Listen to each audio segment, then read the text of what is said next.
Hello and welcome to the Hoop Collective podcast. We talk about the NBA, which we're doing on Thursday morning. Joining me from New York City, where he is just back after going to the 76ers against the Nets preseason game on Wednesday night. I'm sure that was a highlight of your week, Tim Bontemps. Yeah, I just hope Jared McCain is all right. He had a very rough fall at the end of the game. Went to the hospital to get checked out.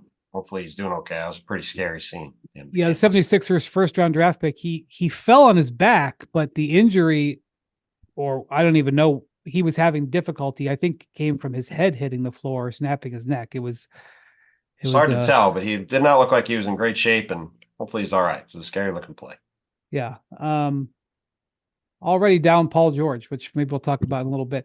Joining us from Dallas, Texas, just back from a week in Los Angeles on the set with Malika and the gang, Ben MacMahon. Howdy, partners. It's good to be with you guys. Top of the morning. Yeah, this was a rough one because of scheduling. We had to do this early, and MacMahon's on West Coast time. MacMahon doesn't like to be up in the single-digit hours in the morning, and now he's on West Coast time in the single-digit hours. So that's I don't know what we're going to get out of MacMahon today. He's playing hurt. I don't mind the single-digit hours as long as I haven't gone to sleep yet. Yeah. All right. By the way, before we start, I want to say, we talk about the NBA, but how about Sabrina Ionescu's game winner in Game 3 of the WNBA Finals on Wednesday night? Holy, looked like a Steph Curry logo shot to me. Well, around here, a lot of people were thinking about Luka Doncic on that court in Minnesota, and you know, Luka tweeted. I didn't think about it being on the same court as the game back in the conference finals. That's right. Yeah, Luka tweeted a few words of praise and a few fire emojis, and that was worth some fire emojis. Recognized game. Sure. Yeah, it was that was ridiculous. So last week I was in a restaurant, and I think I might have mentioned this just in passing last week, but I was in a restaurant, and there were 5. This is a fascinating bit of market research. There were 5 teenage boys sitting next to me, and they were all basketball players. They were either going or coming to a basketball practice. I would say between 16 and 18 years old. And they were looking at their phones and they were deciding whose shoes they wanted to buy for the upcoming season. And they were like, oh, the blanks they're ugly. Oh, I hate these. And they're going around. And like, I listened to them just go through the process. And they decided as a group, the 5 of them, that they were buying the Sabrina ones, which made me remember the story that you wrote back in the spring, MacMahon, about how popular the Sabrina ones are with NBA players.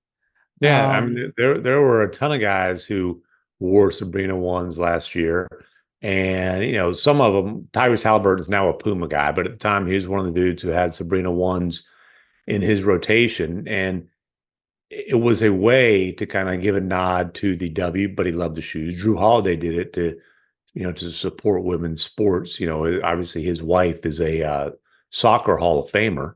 But, you know, also like they wore them because they loved the shoes.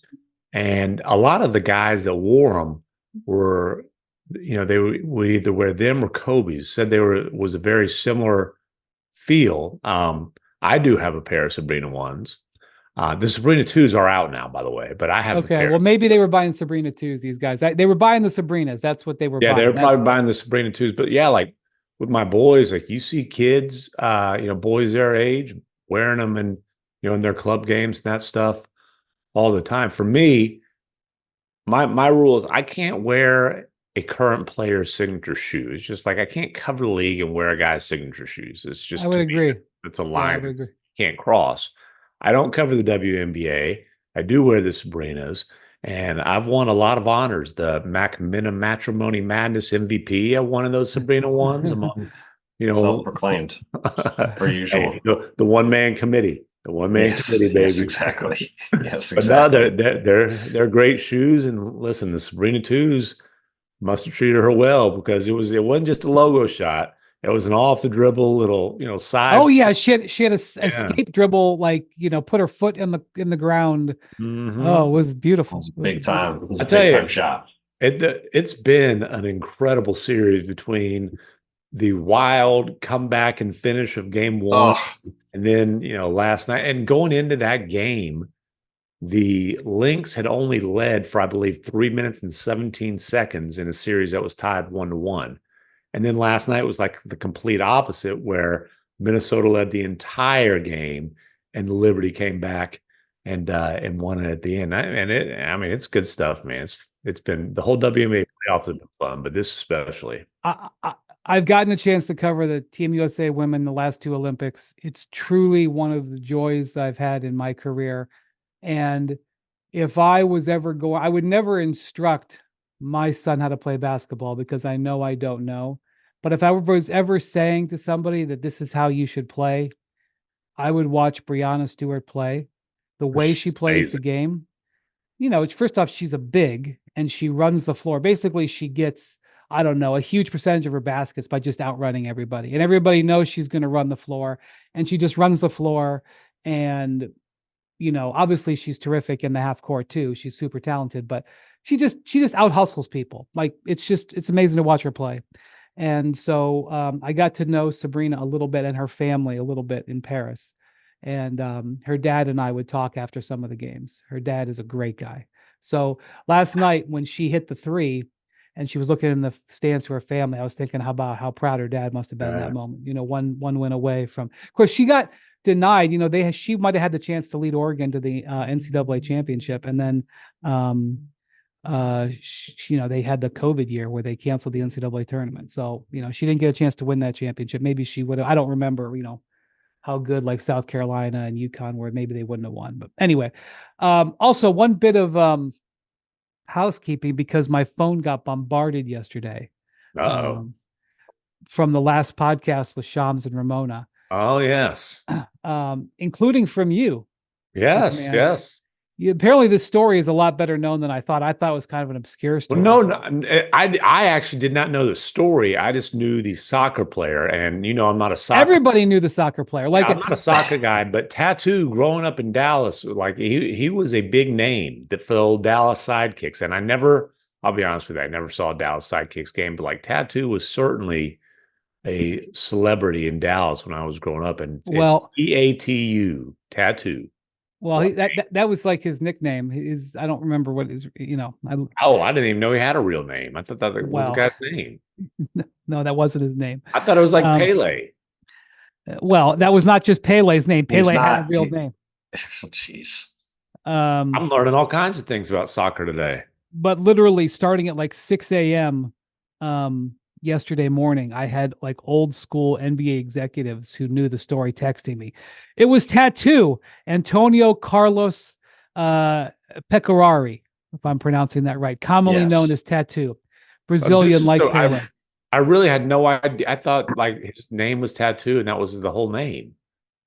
Well, I am learning something new here. Maybe I just Googled. You're right. Little 5 anyway. Hey, guy. Heck of a soccer player at 5'6" could not have. What was coming next? NBA. What was coming next?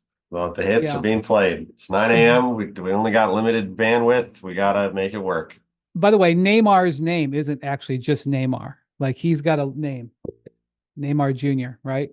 You follow me, MacMahon? No, he's not. Let's pivot. Let's pivot out of soccer. Anyway, Tattoo was the guy, and that, by the way, once I heard the name, I remembered that was indeed the guy who was offered or agreed to in the trade. He was almost a Los Angeles Laser. I'm sure he was very much worried about that yesterday. Okay, so that's done.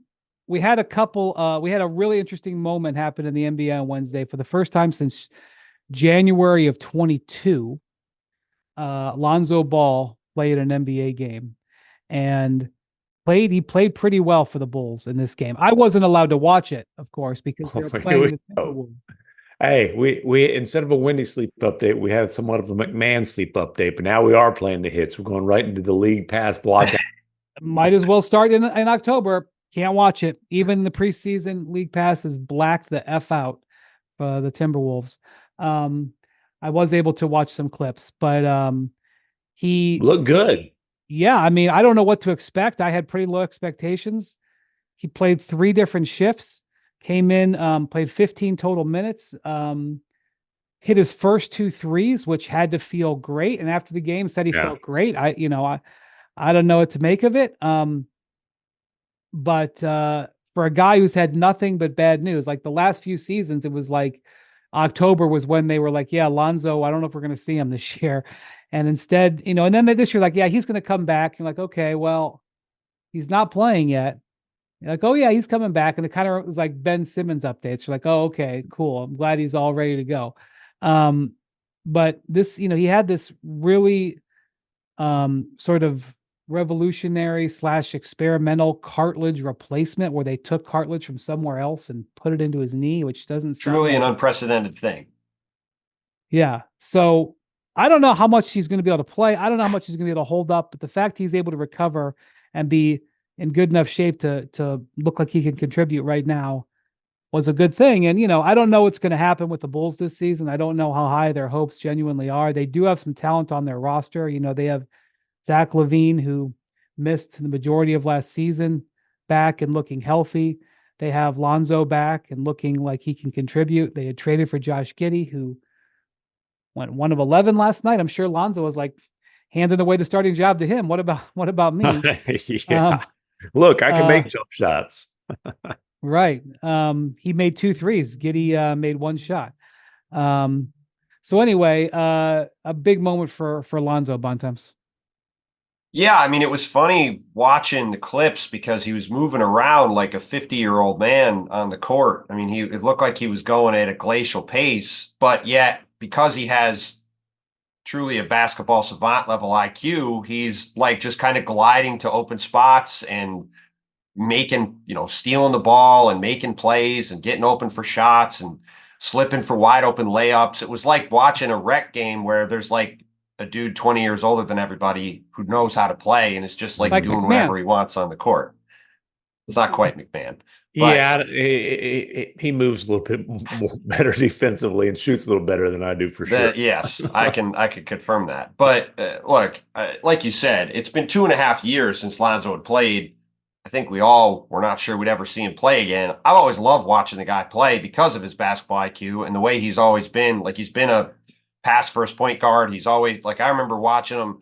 I went to watch him at UCLA when I was at the Washington Post in his draft year, and he was, flinging. You passes. And I watched him in the NCAA tournament in Sacramento. That's right. He was in Sacramento because Kent State was playing there. Yeah, and like he was throwing 3/4 court passes, and they played this super fun style. It was all generated by Lonzo playing like Jason Kidd and moving the ball around. And so I've always been a huge fan of his game. He's made his shot into a much better looking shot now. He's got a chance to be a shooter.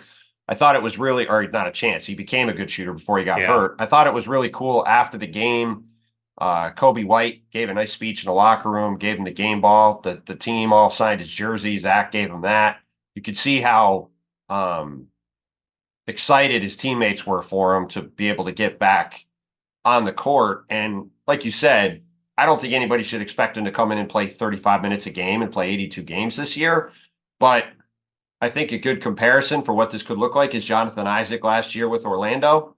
He played about 55 games. He played about 15 minutes a game when he was able to, he made it through the season healthy. He was a very impactful player for Orlando. They signed him to a contract extension. Right. A contract extension with some non-guaranteed years and stuff. But like you saw in this game last night, it was just a preseason game. But Lonzo, with his basketball IQ and smarts and ability to hit spot-up shots, like if he's out there for 50 minutes a game for 55 games, he will help the Bulls a lot. Yeah. And he's a guy who can have an NBA career building off of that going forward. I just hope we're able to see him do that because they've been very clear from the beginning. He's not playing back-to-backs. They're not trying to have him play crazy minutes. He played the 3, 4, 5 minute spurts last night. You're going to see him. Yeah. I mean, they've moved on from him as a player they can count on. They've drafted and signed Kobe White to an extension. They traded for Josh Giddey. I don't think they are counting on anything from him, but it's a cool moment from a guy who at one time was regarded it was awesome. It was an awesome scene to see. And hopefully he's playing all year because he is just, like I said, watching him last night, moving kind of almost gingerly around the court, but yet always being in the right spot. It just summed up why I've always been such a fan of him because he just thinks the game in such a cool way. And he's just a really fun player. So hopefully it's just the first of many games for him this season. Yeah, and basically what he became before the injuries was an elite 3-and-D wing who had playmaking and, pace pushing big time ability. But like the guy went from a total non-shooter to a very good catch and shoot 3-point shooter. He was shooting it at 42% that year. Before he went down, 38% the previous 2 years. Really good defender, like you said, super smart. And look, as you guys mentioned, the days of Lonzo being a 35-minute starter probably aren't coming back. But you mentioned Jonathan Isaac, another guy who different injuries, but similarly major knee injury came back and ended up having a heck of a career is like a Sean Livingston type, Sure. and I would love to see God, him. that would be a dream situation. Yeah, I think it's realistic, hopefully, that Lonzo Ball can be a guy who is a high level, limited minutes bench player for a long, long time because he had, if he can still guard and last night he moved well, again, he developed into a really good shooter. The basketball IQ is going to be there. He does all the things. He he wasn't that superstar people were hyping him up to be as a number 2 overall pick, but he became an awesome connector, glue guy type of guy, and hopefully he can do that for a long, long time. In a reserve role, and I could see him being a guy who still helps a good team win. Probably won't be in Chicago because the whole good team part of that. But by the way, I think the Bulls will be just good enough to be too good for their own good this year. Top 10 protected pick owed to the Spurs. I bet you they'll give up 11 or 12. I'll take the under on that personally. I don't think it's going to be hard for them to be good enough to be in that range, I think. Not with as many teams that are going to try to be bad. Well, there's not that many, and there's a lot of teams in the West that are already going to be better than them. So Are they going to find a taker for Zach LaVine during this year? no. Well, here's the thing. I don't think they can move LaVine during this year if they're looking for value back. If they're thinking they're going to get a pick or picks back. And I don't think it makes sense. I just don't think you can move a contract that big, basically, period. I mean, look at how hard it was for the Karl Towns trade to happen. It's just trying to trade a $50 million contract for anybody right now with the way the aprons are and the way teams are up against it is going to be difficult, even if there's a bidding war for the player, let alone if it's a guy who people are iffy about. Yeah, and Towns was a guy who the Knicks really, really wanted. So they're willing to jump through all kinds of crazy hoops and, add $1. And it was also before the season when you could go to 20 players and you could do all these signing trades, you could do all this stuff. Like, it's just, even if Zach was a highly valued commodity, trading him would be hard because of the money. Yeah, and I don't think the Bulls, even forget the CBA stuff, I don't think the Bulls can trade LaVine right now without attaching draft capital, and it just does not make any sense for a team that needs to be in a rebuild to attach draft capital to unload a guy. I would agree. It's kind of comeback is for LaMelo isn't really. I'm sorry. Well, LaMelo we'll talk about in a minute. For Lonzo isn't really comparable to Zach, but Zach coming off of what happened last year, he's in a sort of a prove it season, even though he's paid. Yeah. It's got to be tough being injured. First off, wanting out, he asked for a trade, and then nobody wants to trade for you, and then you get hurt. Yeah, and the whole he's not a bad guy. This is not a guy like who you don't want on your team. It's because of his injury is why teams don't want. Well, and contract. He's a good player, but he's not a max player. He's not he's nowhere near a max player. And so when you have that contract, the lack of durability, and his game, the man can score obviously, but it's not like I don't think anyone's referring to him as a two-way player. So there are some flaws there. I tell you, but he's in the same category as a lot of these guys: Brandon Ingram, Julius Randle, Zach LaVine, Tyler Hero in Miami. Like, there's a bunch of good players, talented players who need to be on the ball to be effective to different degrees, are making a lot of money, and there's not a huge appetite for any of that kind of player right now. It's an interesting spot that the league is in. And in classic Bulls form, they were a year late on deciding, hey, maybe we ought to trade LaVine. I've said this before. The Mavericks had interest in him.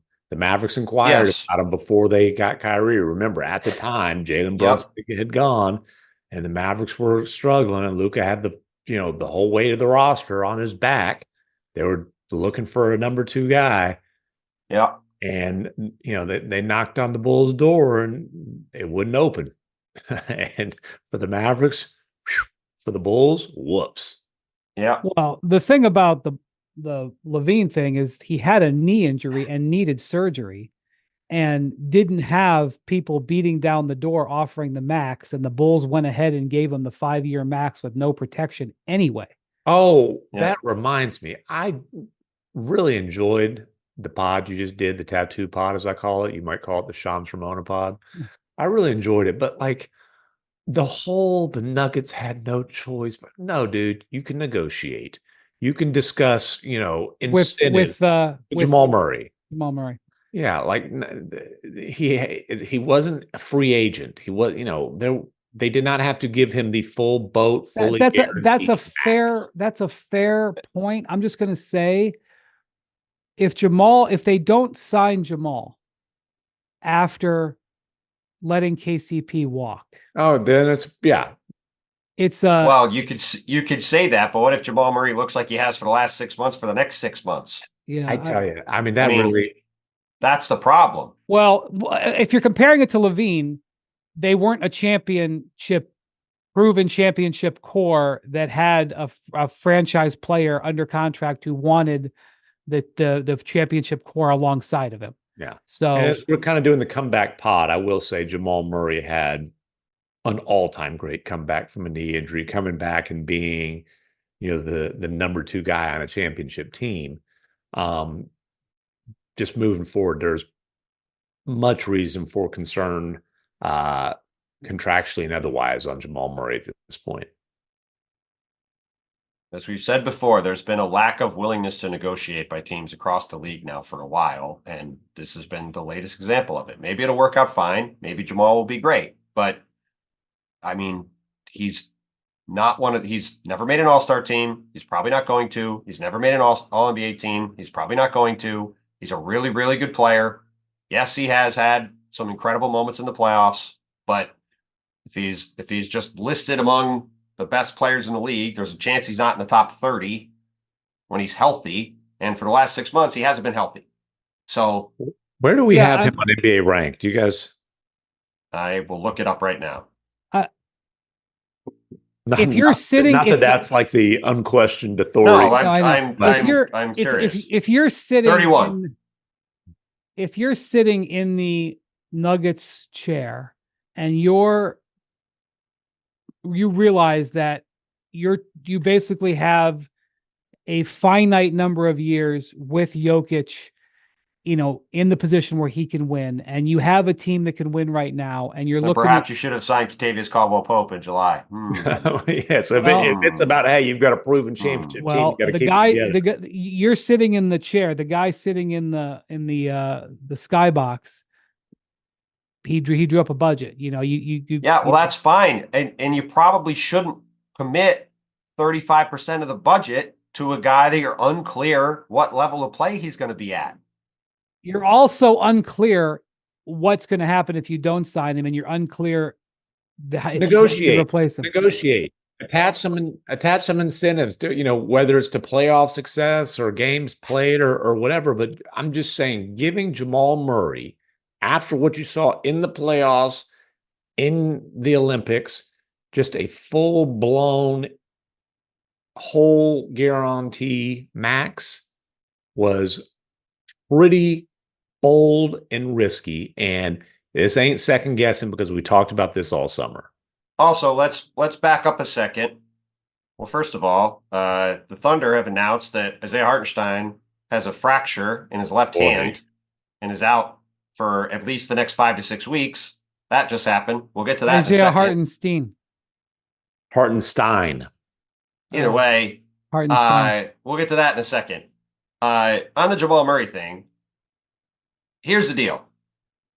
Denver, if you're sitting in the chair, right? Denver has to look to next summer and look at the landscape. The landscape is nobody has any money. The only teams that might have money are Washington and Brooklyn. So is Jamal Murray, Mr. Playoff Basketball, Jamal Murray, gonna not re-sign with Denver if they offer him a max next summer, if he plays great, to go to Brooklyn or go to Washington for less money? Sorry, I don't think that's happening. So again, you're in a position here, if you're with Denver, and you're already losing players because you were setting a budget, then maybe you should negotiate with these players. Like maybe you should have negotiated with Michael Porter Jr., not giving him a max years ago. Right. And if you'd negotiated with Jamal Murray and Michael Porter Jr. years ago, and we're paying them both some amount less than what they were getting on max deals without ever making an all-star team, then perhaps they would still have Kentavious Caldwell-Pope. Perhaps they'd still have some of these other guys, and the team would be better. Like this is the problem they've had for a long time. Well, let me say a few things. One, they have more information on Jamal Murray's knee than anybody else. It's not looking great right now as he is, now dealing with another knee issue, which Michael Malone just said his knee was feeling, quote, funny. But they have more information. Two, they had to make the decision on what they could do to try to maximize to win this year. I realize it's a 5-year commitment, but they're also trying to maximize what's coming this year. But they didn't try to maximize this year because of what they did in July. Under the circumstances that they have, the circumstances is that they couldn't, by management, the ownership said you're not paying this. So the situation. The other thing is, from what I understand, they are negotiating with Aaron Gordon.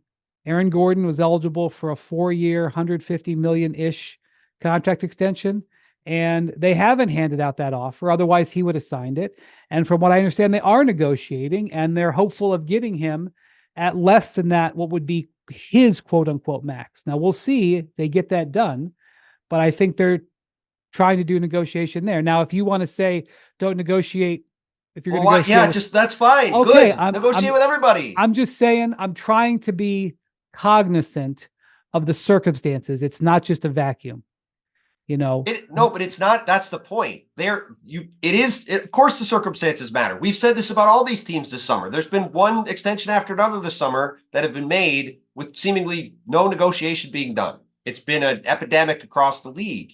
And it's like, the thing that's interesting about it is when you look at all these teams that are bumping up against these aprons and they're having these financial restrictions on what they're doing, they then turn around and aren't like having any sort of give back to try to give themselves the flexibility to build out the best team they can. All right. So I'll bring this up then, because one of the things that I was thinking about when Paul George was announced with a bone bruise in his left knee, when he was playing defense and steps back awkwardly, it looked like he hyperextended his knee. The Sixers announced no structural, it's a bone bruise. I was thinking about what the Clippers might have been thinking there, because the Clippers had all the information about Paul George and were just simply not willing to do what the Nuggets just did. The Nuggets, had the information, had the circumstances, and said, here's your 5-year max. Paul George was looking for something in those lines. And the Clippers were like, we just can't do it. And they offered him a series of contracts. They offered him, I believe, max money for something less than the 5. And he walked and got a 4-year max from the 76ers. And look, it's a bad step. It's not like it's emblematic of a guy, of a chronic injury, but Paul George gets hurt. We talked about it on Monday. He's a 34-year-old dude with an extensive injury history, and him and Embiid, the whole season is going to be, are the two of them going to be healthy in April? That's the whole season for them. It's like, yes, of course that's it. You have two guys who are banged up right now that got max contracts this offseason, in Jamal Murray and Paul George, who were both risky. But the difference is the Sixers signed Paul George, and it was the best thing they could do in the moment. No, I understand. But I'm saying I would say the difference is Paul George and Kawhi Leonard didn't win a championship together. And the Clippers didn't know that if they can get everything aligned that they can win. Whereas the Nuggets do know that. And so it's a gamble. Nobody would admit that it's not a gamble, but they're saying the chips that we have on the table, we're going to stick with because we know that it can work. That's what they're doing. Well, we don't. But that again, like I got us off on a pretty deep tangent. Let's just do an agree to disagree on this one. yeah, that's fine. But so I don't know what's going to happen with Jamal Murray. It could end up being a disaster. But I understand. What I am just saying is, and the reason I said I get why they did it, even if I don't think it's the best move of all time. Like, I would generally agree with you. Ideally, you get Caldwell Pope and you get Jamal Murray to take less than the max and Aaron Gordon to take less than his max, and you fit them all underneath. That's what ideally you do. But Caldwell Pope wanted the most money he could get. The ownership was saying, we're not paying this level of tax. You lose him. I'm just looking at the circumstances. I guess the very simple question I would ask in response is, if you're going to negotiate with Aaron Gordon, why didn't you go negotiate with Jamal Murray? That's a fair statement. And let's see if/when what Gordon signs. That's all. We should probably talk about this Isaiah Hartenstein news, though, because this is big news. Yeah, it is. And I'm honestly typing out a quick little newsreel on it right now. I mean, listen, if there's a team, obviously, if you sign a guy for $30 million, you don't want to have him be out for at least 6 weeks, which means he's out till December and maybe longer because he's getting reevaluated in 5 to 6 weeks, which tend to mean he's not coming back in 5 to 6 weeks.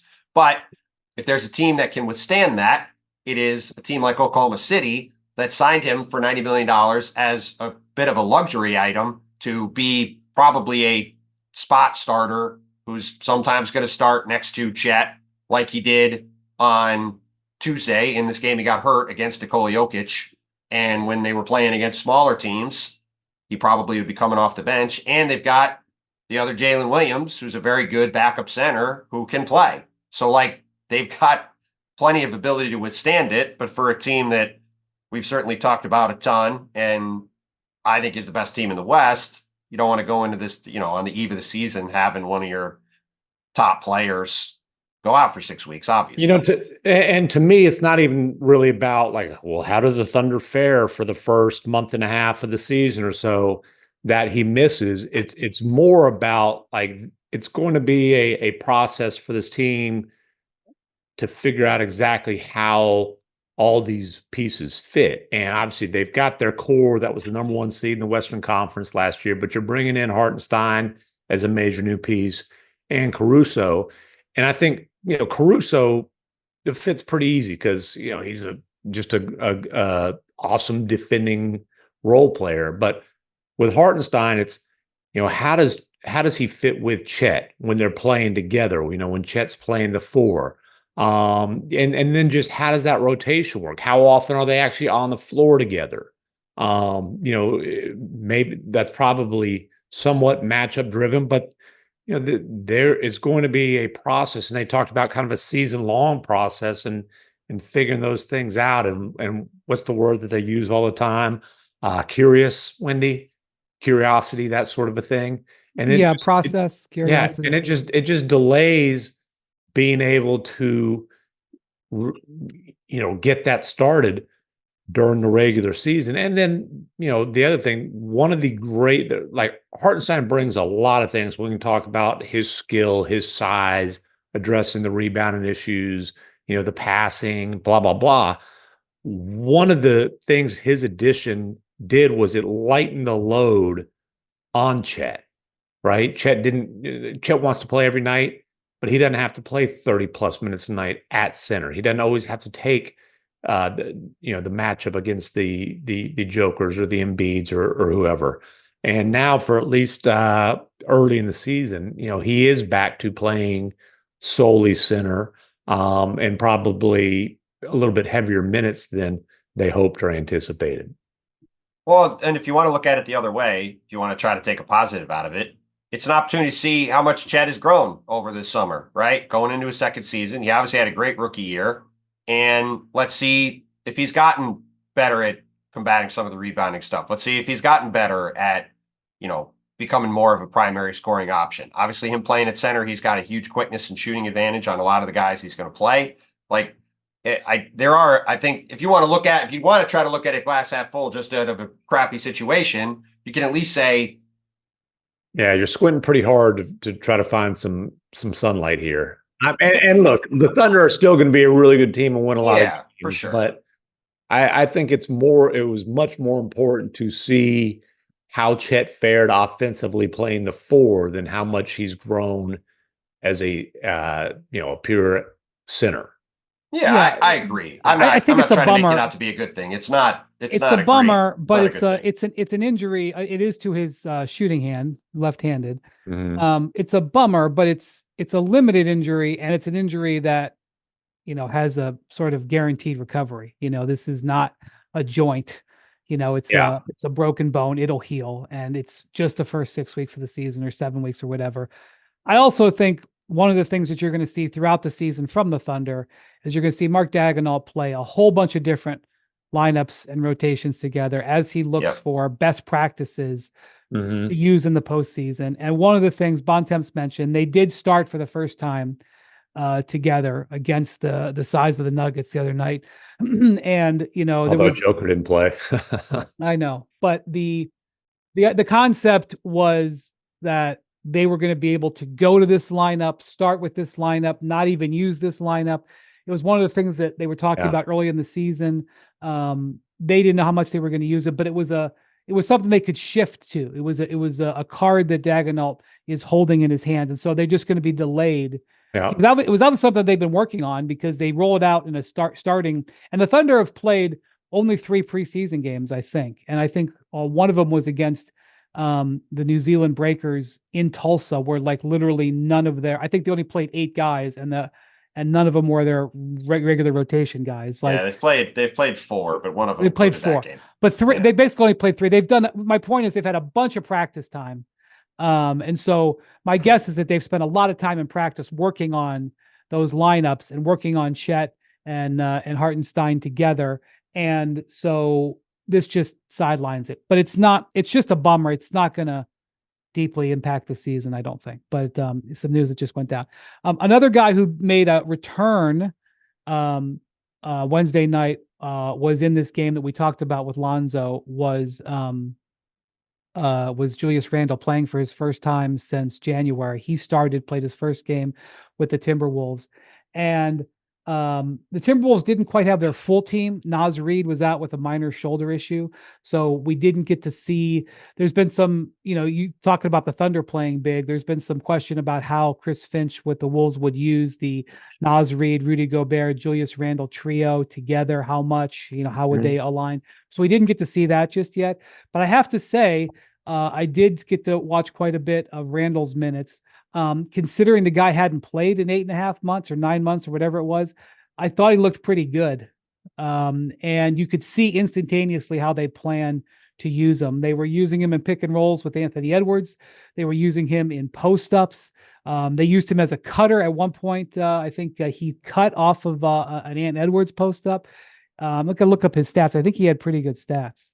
He had 15, 6, and 5. By the way, Ant and Dante last night combined to go 6 for 29 from 3. They were getting them up in the. Who did? Ant went 3 for 16 from 3, and Dante went 3 for 13 from 3. Well, That's a Dante, it's a lot of threes. Dante, who had been starting, now that they're bringing everybody into more health, he came off the bench, which is where he'll be. But there are some gunners on this team. And we saw Rob Dillingham in that first game. He got up like 20 shots in like 23 minutes. He didn't Don't mention how many minutes he played last night because Bontemps will give me I told you so. Go on. Well, he did play 6 minutes last night. The interesting guy on the Wolves bench, this is a very deep cut, is Josh Minott, who last night went 3 for 4 from 3. He's really hit a bunch of shots in the preseason. I mean, he's a 6'8", rangy wing who can shoot the ball. Super athletic. Extremely athletic. He's a real deep really thing, but he's a guy who's got a chance to be an important player for them. Explosive going to the basket. Explosive. I mean, he was a guy who was a non-rotation player last year. Not sure I could. Doesn't even turn 22 until the 25th of November. Yeah, he's been a developmental project, but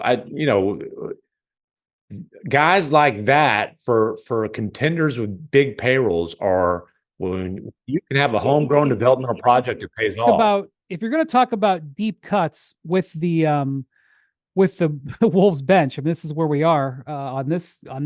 You might as well also bring up Luka Garza, who continues to also look very good. Another guy who was like in their stay ready crew last year. The guys playing 2 hours before the game. Minot and Garza were out there at those times. And now it looks like they may have meaningful roles off the bench. Well, and Garza is a guy who, like, when he's played in the G League, he goes down and gets like 30 efficiently, you know. And it's interesting to see if there are backup big minutes available, because people always said, well, they had 3 bigs last year, but Naz Reid played the 4 for them. He played solely the 4 for them, except for when Cat was out. Cat was their starting power forward and backup center. And so, you know, that will be interesting to see how that all works out. You know, as much as like they were talking about Randle playing the 5 in New York, he's obviously not a center. So much of this discussion is focused on Cat and on Dante. And there's been so much excitement shown by the Wolves about Dante. And, you know, there might even, Dante is a guy who's been around for a while now and has sort of been a journeyman. This is what his 1, 2, 3, fifth team. Yeah, but it's like everywhere he goes, they love him. You know? Right. So, but like, there's kind of this belief that he's got even more. But there's forgetting that the star that came in this deal for Cat was Randle, who's in a contract year and highly motivated to have a great year and, play 25 minutes, 26 minutes alongside Ant, and got 15 points, playing his first game in 9 months. Like, let's not forget about this dude. Well, I mean, he hadn't played, so it was a little easy to be out of sight, out of mind. And then he had the whole Dante Rick Brunson thing the other day. So, like, there's been a lot of talk about Dante. But look, you have Kyle Anderson leave the Wolves, and people don't think much about Kyle Anderson, who's a nice backup player. He was their backup point guard last year. Well, right. He handled the ball. Exactly. He handled the ball a lot. And Julius, again, I think the worm has turned a little bit too far on Julius. He's not a perfect player. He's still a really, really good player who's made a couple All-NBA teams and has made All-Star teams and has really become a legitimate star in New York. And when you look at this Wolves team, outside of Ant, whenever Mike Conley is not on the ball, and at this point they need to have Mike Conley, as we've talked about in the Al Horford plan, to have him as ready to go as possible for the playoffs. There's a real need for Julius's ability to create shots for himself and others for this team. And I think, Chris Finch had him in New Orleans the year before he came to the Knicks, and Julius had a pretty good year there. Finch made himself a lot of money during that year. Made himself a lot of money. And my understanding was Finch was pretty excited about getting Julius back. And I think when you look at this team, Julius is going to be able to eat quite a bit on offense. And I think he's going to put up big numbers and have a pretty good year. And you look at the way he played with the Knicks, they had Mitchell Robinson or Isaiah Hartenstein or whatever big was out there. He wasn't playing with shooting with the Knicks. So it's not like he's going to have to adjust to playing next to a big who's near the basket. So I think it's going to be a really good situation for him. And I think he's going to have a really, really big year. Well, they have a lot of guys who can handle the ball now, because obviously Ant can bring it up. Alexander Nikhil Walker can bring it up. They even had I think we got some names out of order there. What did I say? Alexander Nikhil Walker. I sound like an old man. Nikhil Alexander Walker. Nah. As you're just kind of picking the 3 names out of it. Just grab bag it. Nah, it's early for everybody. Call him Nah. They actually had DiVincenzo play some possessions of bringing the ball up last night too, and then obviously Conley's going to handle the ball. We'll see how much Joe Ingles plays, but he certainly is a capable, pick and roll initiator. I called him Alex. What did I call him? Alexander Nikhil Walker. You had Nikhil and Walker hyphenated, and Alexander just off to the side.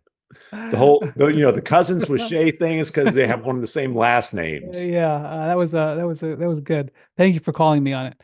All right, so that's another one. So you mentioned we mentioned earlier LaMelo. Another name I screwed up when I was talking about Lonzo. Bontemps, you saw LaMelo play on, I believe, Sunday at the Garden. He's didn't play his best game there, But as long as we're talking about returns, this guy has missed most of the last 2 years with his own ankle issues. Only played 22 games last year. I've watched him play a couple of times in the preseason. I didn't see any of that game against the Knicks. I saw his stats. The thing I'll say about him is the 3-point shot, which had really improved before he started the ankle injuries, continues to look good. I think he made 10 3-pointers in his first 2 preseason games combined. And he looks explosive going to the basket. And we've also talked about how he's committed to protecting his ankles with the braces. So, the Hornets are a team that are going to take a lot of losses, but they've got some talent on that roster. They're going to beat some teams on their home floor, especially. Yeah, I'm very interested to see what happens in Charlotte this year. They have a team that was in desperate need of an overhaul from an energy and excitement standpoint.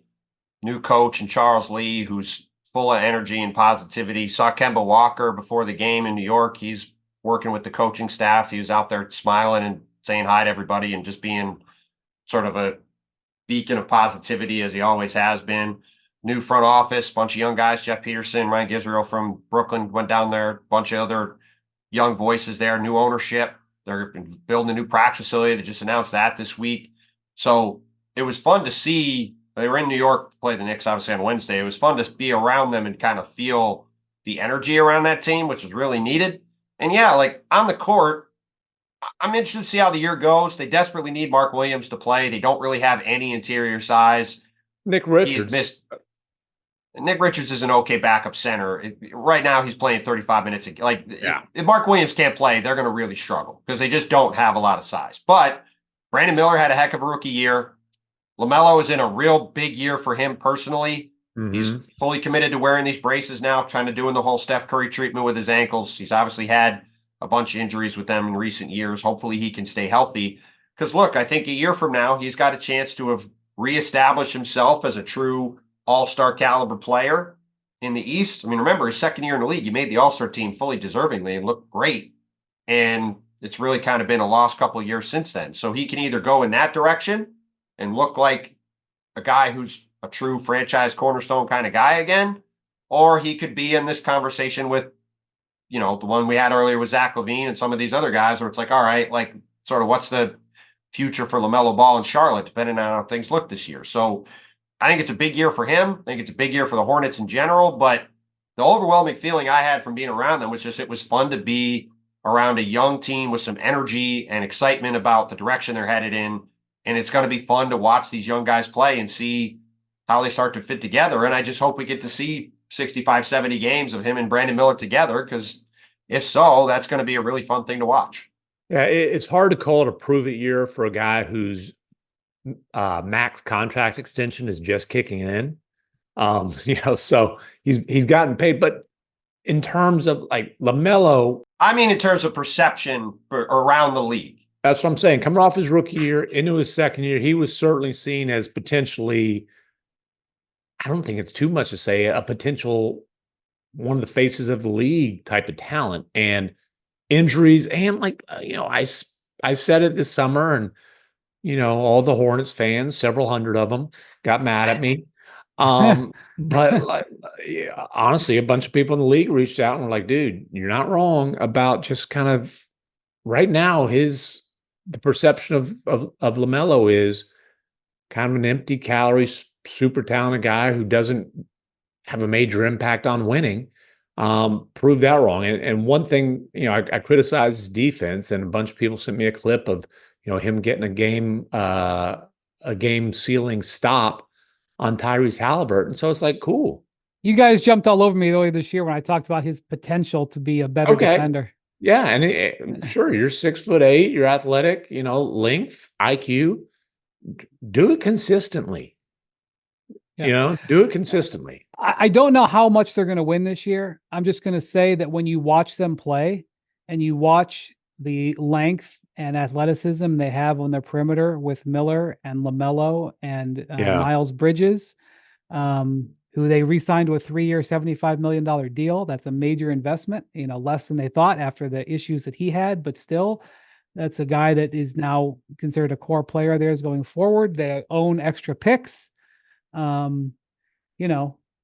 I don't think you should just pencil them in as a W, especially if you're playing down there when they can play in that building. Yeah. So To me, it's just less about wins and losses, and it's more about the way they look and the way they're playing. And if they establish a foundation going forward this year, and led by LaMelo, and they like make tangible progress going forward, whether they win 25 games or 35 games, or they're in the hunt for the play-in, that to me is more what this season's about. Because I do think they're going to struggle to get wins. But yeah, like there's real talent. Like they've got young, interesting players. The French kid, Solomon, that they drafted 6th overall, he had a bunch of hit some threes in that game, looked interesting. Like they've got players. So it's going to be an interesting year. There's a bunch of guys trying to make comebacks, LaMelo being at the top list. Okay, before we go, I do anticipate the Hornets keep their pick this year. It's lottery protected, owed to San Antonio. I like second rounder if they don't get up this year. I think they'll be keeping it. Speaking of San Antonio, one of the things we have talked about for well over a year is how Victor Wembanyama is I wouldn't even say he's a low-key trash talker. He's a trash talker. He's a trash talker who doesn't get as much attention for being a trash talker because of the manner in which he says it. And he's sometimes, we as journalists know, sometimes we'll listen to a player and it sounds like he said something, and then you go back and actually look at the words and we're like, he didn't say anything here. And then other times you hear guys who like doesn't sound like they said anything, and then you go back and actually read, you're like, oh, actually he threw a missile in here. Wembanyama talks trash all the way back to when he talked trash about Scoot Henderson when he came over 2 years ago in that exhibition game. And he has done it again, although not directly. So he did an interview with Sports Illustrated before. This looks like it was done either on Media Day or around it. And he was asked a very innocuous question, which was what surprised him about his rookie season. Very basic question that you would ask on a media type thing. He said, quote, I think in both a good and bad way, it's how truly the best in the game are. How in a good way, some of them are really impressive and inspiring in the way they approach the game every night. Nice and simple quote, no problems. But others that I used to like, and now I'm just like, nah, I'm not sure that they deserve, they don't seem like they put in as much work as I thought. I wish you'd name names. Name. Some of the guys, it was probably will at some point. Some of the guys, it was kind of like some of these guys I've been watching growing up, and I'm not disappointed, but I'm like, that's it. Some of them, and I'm talking like KD, of course, I got to know Rudy Gobert more with the national team, and I know their work ethic. I know how they view the game, and it's really inspiring, and I want to do the same. In other words, not guys like Gobert and KD. Yeah, I mean, listen, Victor, again, just has no problem just saying what's on his mind, doesn't care what people think. Why should he, though? Well, again, I'm not saying he should. I think it's great. I'm all for that. Listen, this is great. This is exactly what you want. Go back to February. I asked all these different people about being the face of the league. Anthony Edwards, one of the most headstrong, self-believing guys there is. He was like, Victor Wembanyama's like, yeah, I've been thinking about this for years. Like, yes, it's great. This is exactly what you want. You want a guy who has generational talent to have the self-belief and desire to be as good as he could possibly be. There was the same thing with Michael Jordan. There's the same thing with LeBron James. Same thing with Larry Bird. You go back, Magic Johnson. You go back through the all-time great players. They all had this self-belief that they were better than everybody else. And they were not afraid to say they were better than everybody else. And the fact that Victor's doing that at 20 is awesome. And it's great. And it's one of the many but in this case, why he's like, going to be fun. He's like, I got to the NBA and realized there's a bunch of these guys who don't work very hard. That's basically what he's saying. They don't work as hard as me. You know who has that same sort of outlook where it's like, I work my butt off, and if you don't, I look down at you? The little fella who's his point guard now, Chris Paul. I mean, it's the same sort of mentality. And I think that what we're seeing here is Wemby. I think what's going to happen over the course of his career, as Chris Paul has done, Wemby is going to hold his teammates to a standard where, dude, if you're not doing everything you can to be as good as you can, then it ain't good enough to play with me. I think we'll see that develop. And I've talked about just catching a glimpse of Wemby's post game routine, because the Mavericks visitor locker room is a little shoebox, and the guys a lot of time will work out in the hallway post game. He's going at it, man. Like, it is deliberate, it is intense. The whole thing of don't call the guy after whatever 9:30, but like, he is very, hey man, he very wants his sleep. serious. He's He's very serious. By the way, that's like one of the, some of the things that are hugely different in the NBA from when I started 22 years ago. Yeah, there were guys who would work out after games, especially if they didn't play. But visiting teams, normally the visiting team, you're going to get going. Yeah. Post-game food. Well, first off, there was no post-game food. And then it was like they would literally hand them pizzas or chicken wings. The quality of the post-game food, and the post-game workouts, which the visiting teams now do. Yeah. Even from the guys who played a bunch of minutes doing weights and, other, flexibility stuff. That's a huge thing that didn't go on 20 years ago. And yes, Victor, does multiple times a day, every day of the year, those types of things. So, by the way, at the toilet bowl, I was there for the toilet bowl opener. I will say, the Intuit Dome, in case people don't know. No, the Yes. toilet bowl. I will say that the visiting locker room is quite spacious, and something I hadn't seen, there is a large weight room essentially attached to the visitors' locker room. Like, I have not seen a visitor's weight room quite the size of the one that I've seen in Intuit Dome. So I'm sure teams appreciate that. Now, as those visiting teams are about to walk through the tunnel, this is a bizarre thing. Go ahead. Okay, as they're about to walk through the tunnel, there is a sign. And Jackson, I'll send you this picture so you can put it on the Fancy YouTube show. There's a sign, and it's a storm. There's lightning. There's waves. It's like choppy waters. Yes. How wide is it? It's got to be what? Oh, it's a full. Feet? No, it's huge. It's a full wall. Bigger than that. It's 15 feet wide, 8 feet tall. At least 15 yards, I would say. 15 yards. It's a lot bigger than holy 15 Moses. feet. It's a big one. It's a big one. Okay. All right. And it says "Beware" in big letters, and then in red letters across it says "Rough waters ahead." Is that a warning for the Clippers season ahead? Well, I was going to say that might be a bit too on the nose as a potential slogan for the next few years in Clippers land. It's meant as a warning for the visitors, but I think that might be an unintentional. And you said that at the end of the third quarter, there's some kind of thunderstorm. No, it's at the end of halftime, like the last couple of minutes of halftime. So, like, the coolest thing about the arena by far is the halo, not a ring, a halo. And that's the double-sided, large, circular video board. Yeah. And then, in the last few minutes of halftime, it's like a 2+ minute video that is a storm at sea. They're really into this rough nautical experience. Right. They're re-embracing their nautical roots with the logo now has an actual Clipper, the actual ship. And so the Clippers and the Nets had rebranded their teams. I'll always be frustrated. When the Nets moved to Brooklyn, they should have rebranded themselves from something else. And when Ballmer bought the Clippers, in light of everything that was going on, he should have rebranded them to something else. It was teams but the that concept desperately needed name changes. Yes, but the concept is rough waters, and this mighty boat will sail through the rough waters. Like, somebody spent a lot of money on this. Team is named after a boat. They should have changed the name of the team. But like, at some point, wouldn't you want some smooth sailing? It ain't going to be smooth sailing for the Clippers this year. And honestly, at this point, like, listen, I understand the updates are Kawhi's not going to play, but like, just tell us when he is playing. Well, the other thing that I noticed from watching earlier videos, I'm going to be there for the season opener against the Suns next Wednesday.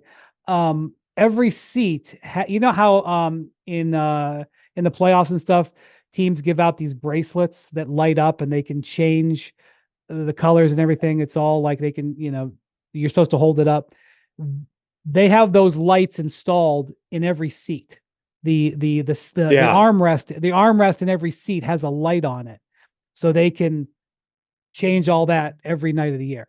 That's a new innovation I had never seen before. That's I don't know one what thing that's worth. I don't know if that's I worth. can't for wait you, to but- go see the arena. I'm sure I'm sure it was awesome to be there for it. Like I'm sure it's going to be an incredible viewing experience.